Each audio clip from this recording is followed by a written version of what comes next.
Hi, this is Jim Janossy. I'm going to give you a quick rundown on Occam, the online course construction method that's agnostic to media. Of course, that's a play on words. There are two driving forces that compelled me to work out this method. One of them is Occam's Razor. You're familiar with this, no doubt. Other things being equal, the simplest solution or explanation is to be preferred. But there's also another sentiment expressed in the Hippocratic Oath. First and foremost, do no harm. Don't make the patient worse off than he or she is now. In applying both of these to the issue of using a learning management system, or more generally, how to present an online course, I faced a dilemma. How do you make multimedia accessible across all sorts of delivery media, and do it without harming faculty and students? I really don't think that people who have implemented learning management systems have paid much attention to either one of those admonitions. In this day and age, we face a burgeoning of ebooks. We have smart cell phones and something you may not be familiar with yet, quick response codes, which are matrices of little square black and white dots that encode URLs. These can be used to access a website very quickly with a portable device. This means that even if you're looking at print media, you could quickly see a multimedia production that supplements it or adds value to the content just by using a smart cell phone. But then again, not everybody has that kind of a device. So how are you going to make something of a multimedia nature, which is by and large the kind of learning materials people expect these days? How are you going to make that generally accessible to all members of your audience? And let's go farther. Let's see, how do you make that conveniently accessible? I don't mean by typing in some long string of characters on a URL or by doing some arcane manipulations of downloading material. What if you don't even have access to a computer at that point? What are you going to do? I think print is still valuable, and I think research bears this out. People don't watch long videos. If you just record what goes on in the classroom, you have a long video, and a very boring one at that. Content via computer suffers when you can't get to a computer. What about if you're in a situation where people don't even have their own computers? They have to use shared computers. And this may be the case in places where socioeconomically learners are not as well off as people who can carry their own laptops around with them. Even if you go to the other extreme and you have rather well-off people who prefer to use a mobile device, not all the content that's been constrained to fit into a learning management system is going to present very well on a mobile device because it wasn't designed to. And not everyone has a mobile device anyway. How do we solve this dilemma? How do we get material of the right type, learning material, designed for online presentation, and in that way best supports in-class instruction as well, and make it generally accessible? We also have to consider what the Hippocratic Oath talks about. Faculty suffer when content requires learning cumbersome tools. Faculty have disciplines in which they're passionately engaged. That's what they want to present. They really don't want to learn this year's flavor or this month's flavor of some programming mechanism to squeeze their content into some format defined by a technician somewhere else. Pedagogy suffers, as is well documented. It suffers from the constraints of an LMS. Students suffer in their learning when they have non-intuitive tools extraneous to course content to muddle through. They either can't get their work in or can't get the understanding of what they need to do quickly enough, or perhaps can't even rapidly enough find the feedback that a faculty member is providing to them. And an institution suffers all sorts of costs. And I did a little cutesy there with a $sign instead of an S, because in fact, in addition to the financial costs, there are all the costs associated with the above, which could lead into impacts on retention, impacts on faculty satisfaction, impacts on student satisfaction, impacts on the general way that learning is conducted and actually occurs in the institution.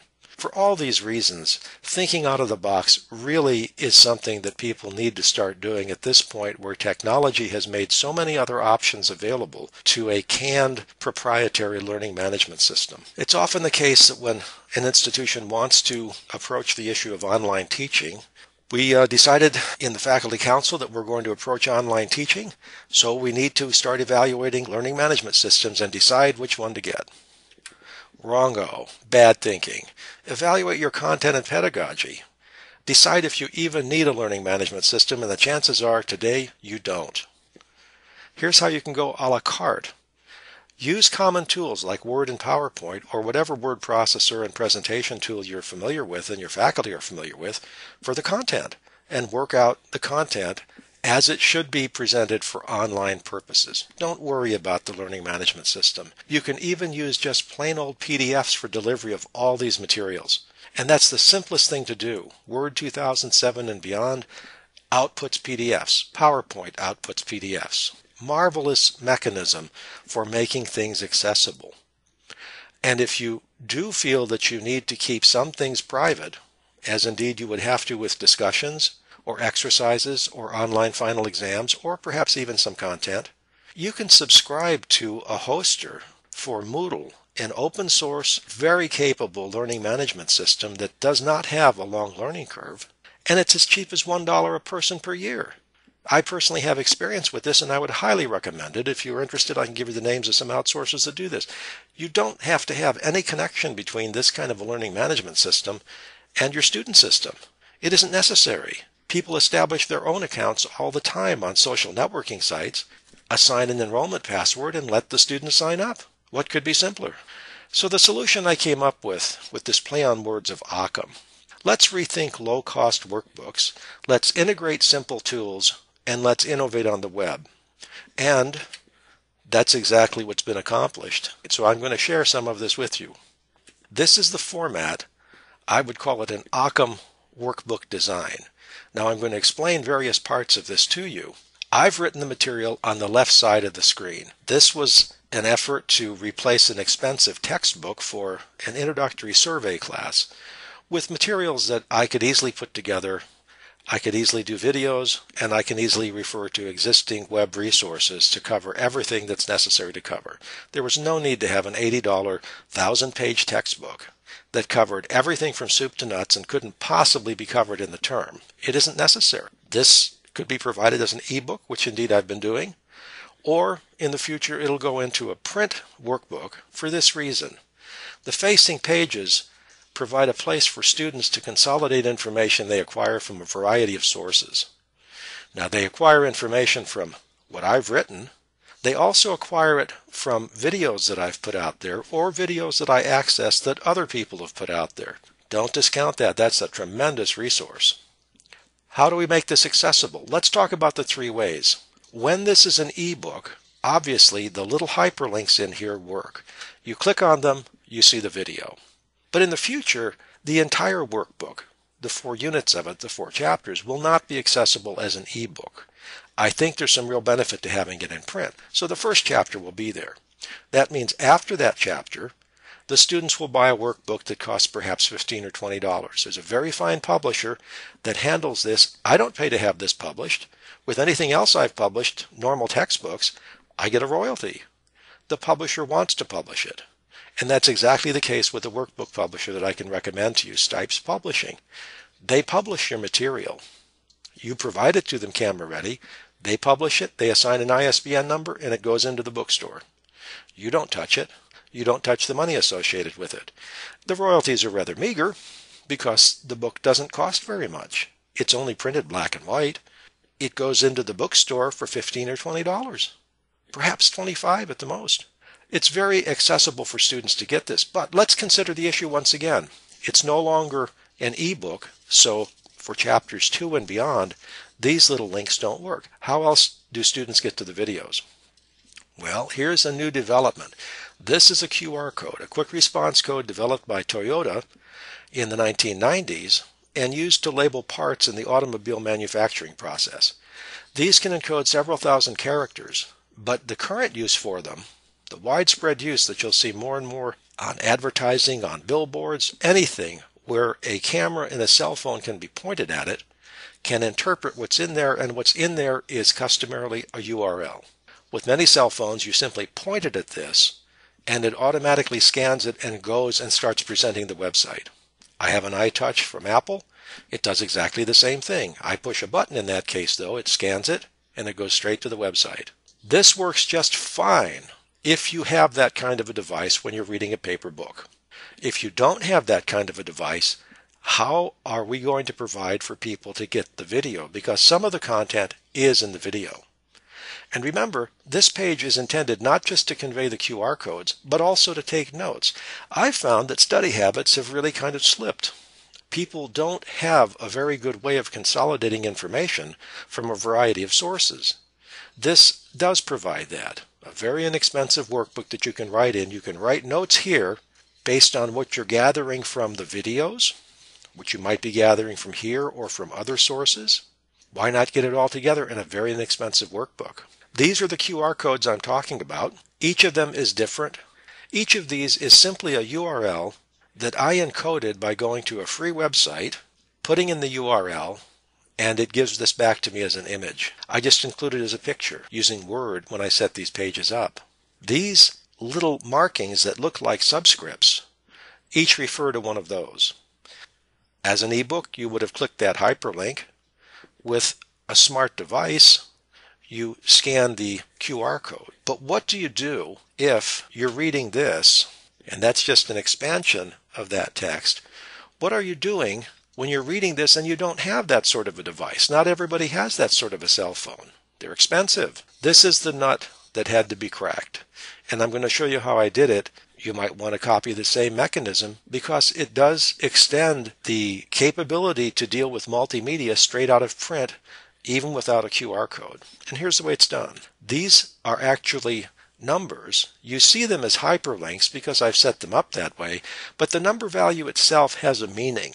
That's a piece of a very short URL for a website that I created, purposely designing it so that with a minimum of keystrokes, that value can gain access to the video. And here's the way that it works. When you're reading this with no device to scan those QR codes, what you do is enter a small URL right here. q123.us is the name of a website. 816 is one of the videos that I have put out there. Let me show you more about this. This actually is a URL. Now, I've concocted that website name with a lot of thought to what would make things convenient, and also the constraint that it had to be accessible. I had to be able to register that name. Let me show you what the rationale is for that name. This is the actual website name. .us is a suffix, just like .com, except this one is for United States residents. It really sort of stands for this. I'd call it a hypertext print reference. If you want to put some meaning to the Q and the 1, 2, 3, quick as 1, 2, 3. And I don't mean Lotus 1, 2, 3 from years ago. I just mean snap it up, 1, 2, 3. Do it quickly. So quick as 1, 2, 3 for us. Here's why I chose that. Here's a keyboard. Let me show you about the keys that you have to press in order to come up with Q, 1, 2, 3. I'll do it rather quickly. That's it. They're all in the same place on the keyboard, so it's rather quick to do it. Now the rest of the name, the .us and the slash, let's go with those. And finally, the last part, those numbers are all confined to those keys. So the idea is Q123 has that cutesy little tie-in with the quick as 1, 2, 3, but the real reason I chose it was simply to make it easy to enter these letters and numbers in. They're all at the same place on the keyboard. So by putting this in, what happens? You pass through a screen like this, which is just a redirect. It happens very quickly and you may not even see it. That 816, by the way, just echoes back the number that you put in. That's my number assigned to the video that you want. Then very quickly this video comes up. And this little video is about 1 minute long, and it talks with some illustrations about how digital pictures are recorded and what pixels are. This is 1 minute. It amplifies and illustrates what otherwise is simply expressed as static text. It's a way to capture people's imagination and keep them interested with a form of information presentation that they're accustomed to. People, by and large, are growing out of the habit of being able to focus on pure print. And I don't mean everybody, but I mean generally speaking, If you're only marginally interested in the subject matter, as might be the case with some courses in college, it's very tough to expect that students these days are going to get the meaning that you really want them to take from a lot of printed material. You have to somehow have different approaches into the student's head. And by recording short videos, which you can do on your own, and you can park for free on places like YouTube, which is where I park these, you can gain access to a whole raft of multimedia capabilities very, very simply at no expense whatsoever. So of that URL I just showed you, this front part, the q123.us, doesn't even need 3 W's in front of it. So it's just a few keystrokes of entry. The last part is all that I wind up printing on the pages of the workbook because the front part is always the same. And it happens to be memorable. I could print it in a footnote at the bottom of the page on every page if I wanted to, but I'm suspecting people will generally get very accustomed to that. So a very compact way of encapsulating the URL within text so it isn't distracting. Certainly not like a long URL with HTTP : / yakety yak, all this stuff that would be burdensome to enter and would consume way too much space in printed material. So this is the complete entry. It's really the reader's door to this text enlivening experience of multimedia. Now you can try it yourself if you want to. I'll also put on the web at one of the websites noted 2 sample pages that are the pages you saw earlier in this presentation. And with those pages printed out, you could scan those QR codes and quickly see how that works. Or you can play with any of these numbers, 815, 816, 817. These are all actual videos from one of my courses. At the bottom of this screen, you can see 3ws.c4e.us. That's just a page I put out on the web, also with a very short URL, that has links to my courses on the web, so you can see much more in the way of these materials and the courses that they support. Now, it looks like I'm selling a service, but I'm not. I'm not trying to get you interested in doing anything with q123.us. That's a website I set up. I pay $7 or $8 a month to maintain it on a hoster. It's for my published works. I write them for my classes. I enjoy doing that. I'd be happy to help you set up your own site, but I'm not looking for people to do anything with this particular one. It's just an example I'm using for this type of a presentation. So if you want more information, I do put a lot of information about better distance learning techniques out at betterdistancelearning.blogspot.com. Or if you have any questions, you can feel free to email me, jjanossy@depaul.edu.